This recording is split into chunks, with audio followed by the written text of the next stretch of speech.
One of the things I miss about Europe is cheese. We have so much cheese in England, so much cheese in France and Switzerland. Taiwan's a bit of a cheese desert, but gradually we're getting more coming in. And today I'm in Taipei City with a cheesemonger from France, and he's got some incredible cheeses here. There's a trend at the moment. We can see more and more cheese, and Taiwanese really do love cheese. They are very curious and to try something different. As I'm from a cheese region, from the Alps in France, I grew up with cheese. As long as I remember, there was cheese on the table. So. But we're talking today about real cheese. Real cheese, yeah. What is raw, made from raw milk. In the US, you have to they pasteurize. So the cheese is pasteurized. That the French cheese is not pasteurized. So the bacteria actually is the best. Is what make the taste of the cheese. And so there's a huge difference between a pasteurized cheese and a raw milk cheese. The true thing is now that there's more regulation into the cheese. So it's true that the artisanal way is disappearing. I mean, there's more pasteurized. The Taiwanese custom was asking about the bacteria, but the cheesemaker doesn't want to give it because this is actually the recipe.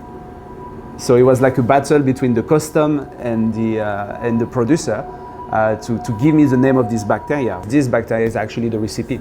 But the Taiwanese custom will say that if you don't give me the name of this bacteria, I won't release the cheese. So it was like a kind of battle for one day, but at the end of the day, they have to provide. But they say to me that normally they don't provide that because this is the recipe of the cheese.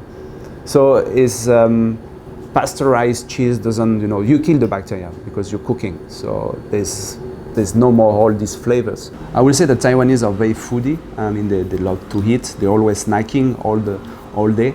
And they're very curious, so they like to test things. So for us it's very important. That's why we have always some samples. So you make them test, and then after they actually, because they have maybe they're not familiar, to cheese, so they have to test it. But what is very important, they like to cook. So the cheese is why we can show today is like it's not only just eating like this. So you can actually cook it. So there's a lot of dishes where you can bring the cheese into it.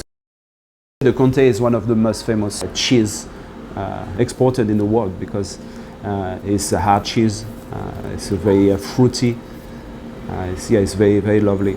So what you see in Carrefour basically is a very young Comte, which is normally 4 months old. The Comte that we import is 12 and 24 months. So it's very old, it's totally different. So how does the flavor change over the time period? More is going older, it's crystallized. So there's more the salt coming up because the cheese shrink the water, and so there's more salt coming. So yeah, it's even more powerful. So from 12 months it's going to be more fruity, then the 24 months is a bit stronger in and the in price taste. increases with the age? Yes. So yeah, you can go up to 36 months. There is some 30 months in Taiwan, but it's only made during the winter time. So during the winter time you can get. So using a 12, 24, 36 month, how does that affect the flavor when you're cooking? When you're cooking, it become more rich. The flavor are quite more in the way buttery as well. So is there an ideal age if you're going to cook with Comte? Is there an ideal age to use? I think it's good to use the 12 months, so it's more fruity, so you really have the fruitiness. The brie is actually made closer to Paris. I mean, there's different villages where you can make brie. The most famous, the one that we have, is the Brie de Meaux. So Meaux is a village in the southern part of Paris. Basically, we're calling the king cheese because Versailles, I mean, our kings, they're living in this area. So they was making the big wheel of 3 kg for them. So they keep the traditional, recipes in France is for this kind of cheese is like 600, 800 years old recipes made by monks, basically. So yeah, there's a lot of they didn't change much the recipes. So yeah, Reblochon from Savoie. So this is the Savoie flag. So this is one of my favorites. It's so delicious. It's quite soft, but it's very rich. So what is this dish we got here? Tartiflette. It's made with reblochon. It's a wash rind cheese. So this is like the Savoy lasagna, if I can call it this way. It's made with layers of potato, which are already cooked. In between, you will find, of course, the reblochon, some pancetta, some onions, which has been cooked, of course, and another layer of potato. And you finish with a reblochon, top up with a bit of white wine, and 20 minutes in the oven, 200 degrees. For the finishing, you can just put it on the top of your oven, just to get it slightly gratinated. Et voilà. Just, this is very easy, It's you go with your knife and fork. Be careful, it must be slightly hot. Still hot. Every small part of France have his own cheese. The mountain cheese for me is, it's where I'm from originally, but the milk is tends to be a better quality, especially for the winter time. The summertime is a bit more rich. You can see the difference between the milk, something which has been produced for the summer, and from summer is more rich, it's more yellow. That during the winter time is more milky, so it's a clear. More clear color. So in England, the cheddar cheese would be the most famous cheese. Mm-hmm. In France, what would be the most famous cheese? I think Camembert is one of the. Camembert, Comte are very famous and very well exported. Same as cheddar. Cheddar, you can find some cheddar everywhere in the world. So I think it's the same for Camembert. Is I'm assuming the most exported cheese with Comte. Mondor is from Jura, the same as Comte, and this is from the same producer as our Comte. So he's making the Mondor, which is a very seasonal cheese, only produced during the winter time. And this is the French favorite cheese. French people really love this cheese. One of my favorites in the beginning, I didn't know if it's gonna really work, but this is one of our best sellers now. It's very special because it's how you call the spruce tree. All around, so it's gonna give this flavor, and it's very as well mushroomy. So you can eat like this. So you can see it's very creamy, a very nice texture.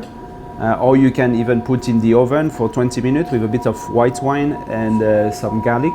We have Taiwanese cheese from Taichung, and we see that people really love it. There's Henry from Dida Creamery, which we're working with. So he's going every day to a farm. It's near Jai, where he's going to pick up the milk. He's bringing 500 liters of milk that he's processing every day. So do you think the future for home-produced cheese here in Taiwan could develop in the years to come? The problem is the milk supply. In Taiwan, first of all, the milk is very sweet.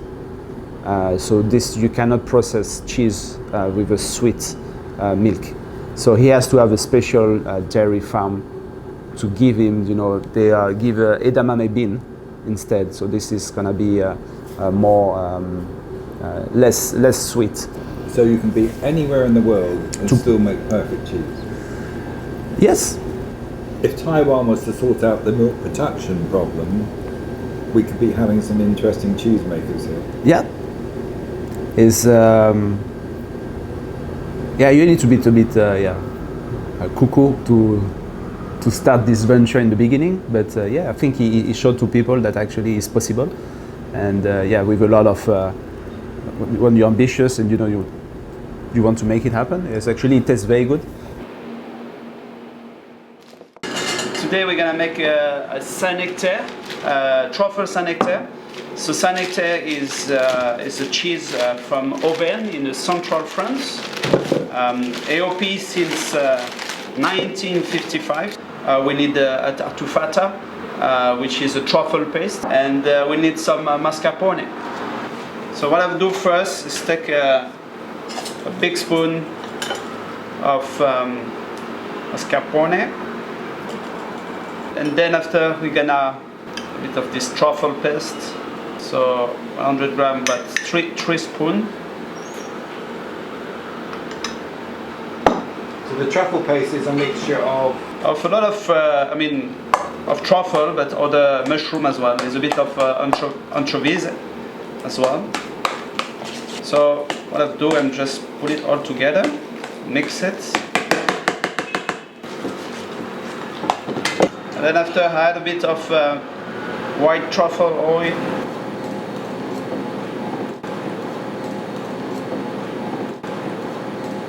Got my mix ready.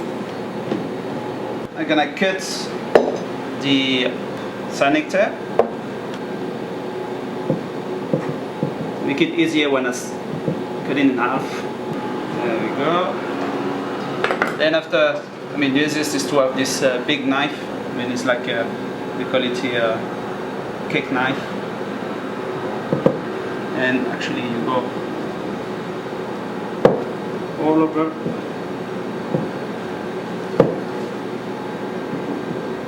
Basically, I flip it this way. Then after, I'm gonna put the paste. So I use this pastry bag, easier. So when you have the mix, put everything in this bag. Just you start from the center.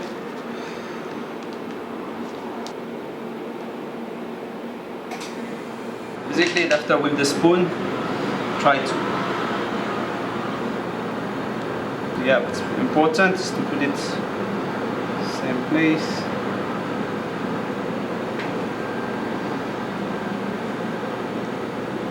Put it back in its original. And then after I leave it for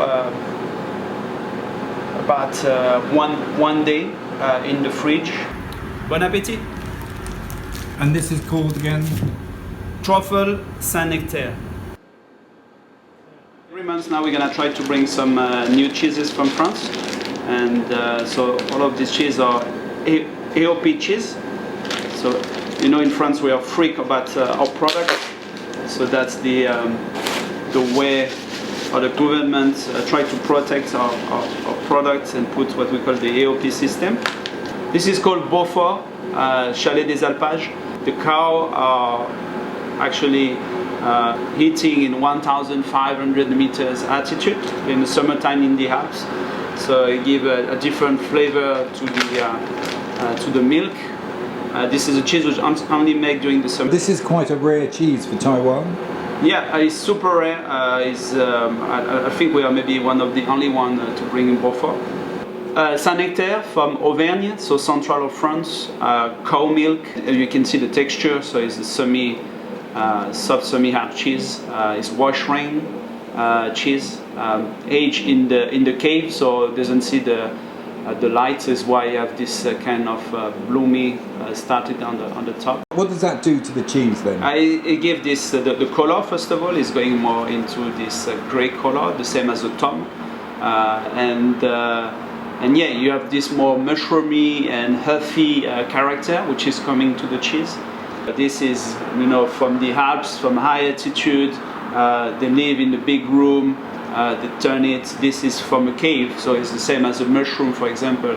The Paris mushroom, you know, small and grey compared to a cave from Japan, which is big. So it's totally different profile, taste profile.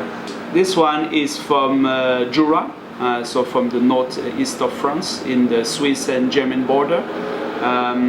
It's very special because, as you can see, there is some ash. So this is ash in the middle. So that's the recipe that they have a very long time ago. And it is really like a style of raclette. So this is something which is very good to make it melt. So this is really one of my favorite cheese. This is from Basque Country. So the Basque Country is from the southwest of France on the Spanish border, and is a sheep milk. So it's quite unusual. This is we use sheep milk to do Roquefort, for example, in France, which is a blue cheese, but not to do. So this is very similar as a Manchego in Spain, but this is the French version. Very, very strong flavor. This goes well as well with red wine. It's very intense. People really love this flavors. You know, very bit animal in the way, but very milky and a bit nutty as well. We try to bring some cheese, some boutique cheese, This is not made from a big factory. This is made from a small producer. They all know them cow by name. They have very this synergy with nature. So it's why it tastes totally different at the end of the day. It's not from a factory, which is a white room or everybody is wearing, and there's no taste, no bacteria. Everything it's been killed. So these days the flavor from the Alps or from the region in France where we bring those cheese.